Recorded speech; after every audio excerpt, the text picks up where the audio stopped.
So we're gonna start our sweeping module, and we're gonna start it off with a tripod sweep. So I'll borrow Owen for a tripod sweep.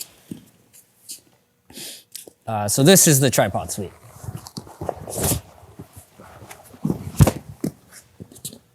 Right, so I'll show it one more time.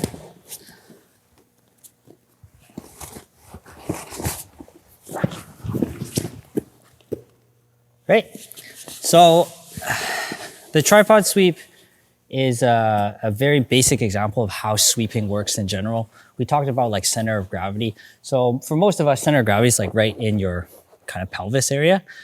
And if you imagine two circles where his feet are, like two round circles, like a Venn diagram, they're intersecting right now. Center of gravity is inside of here, right? Anytime you can move somebody's center of gravity outside of these circles, right, you can pretty much knock them over and sweep them.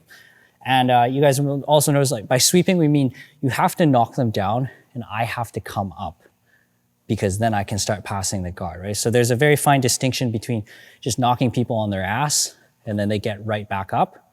It doesn't mean anything because you're not progressing at all, right? So the definition of sweeping needs to be that in this case, I knock him down and I come up and he stays down, and we've reversed the position so I can start passing the guard, right? So there's different ways to go about it. The tripod sweep is moving his center of gravity outside of his balance points, right? Without allowing him to reset the balance points. Does that make sense? Because if you just start pushing somebody's hip back, he's gonna step back and then his balance points will move back, right? So with the tripod sweep, you're locking down this leg, and then you're moving the weight off and the center of gravity out. So in terms of steps, how to do it, the first thing you always want to do is you can't just sit into a sweep because you'll just get passed. So I usually start with a 2-on-1 grip at the wrist, and I switch to a 2-on-1 elbow grip. So I have good control, right? His structure's a little bit compromised, right? His posture's a little bit compromised. Base is still okay, but you kind of have like a 3-to-1. And only when I have something secure or something like this will I sit in, right? And I put the foot on the hip, toes pointing out, it'll fit into the pelvis crevice there. If he's wearing gi pants, you can grip the gi pants, but it's a little bit more advisable to grip the heel. If you want to keep this, you can, not really necessary. So common misconception of the tripod sweep is, hook the knee behind. Common misconception is like, I'm not pushing him back so much, because if I push him back, right?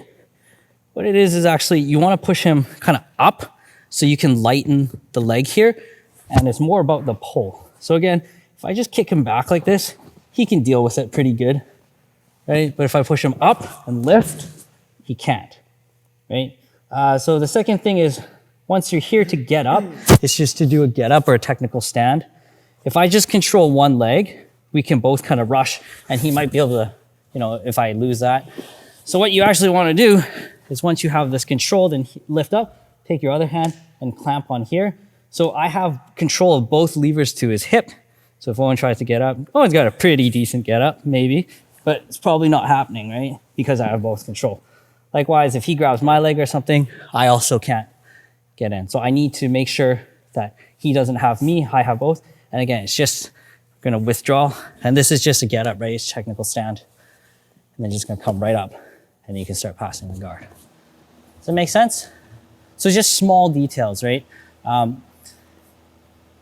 It's not so much that you have to learn like the tripod sweep as like this is a move, it's the concept, right? So again, when we engage, we sit in, we have direct access to his hip via this frame and this post, right? We have lever access to his hip via the heel, and lever access to his knee here, right? If I did the same thing and I don't have lever access to this side, he'll step back, and I've moved his center of balance out, but it's still, center of gravity out, but it's still within his balance, right? When I hook this, you don't have to really pull, it's just, you're just not letting him go, right?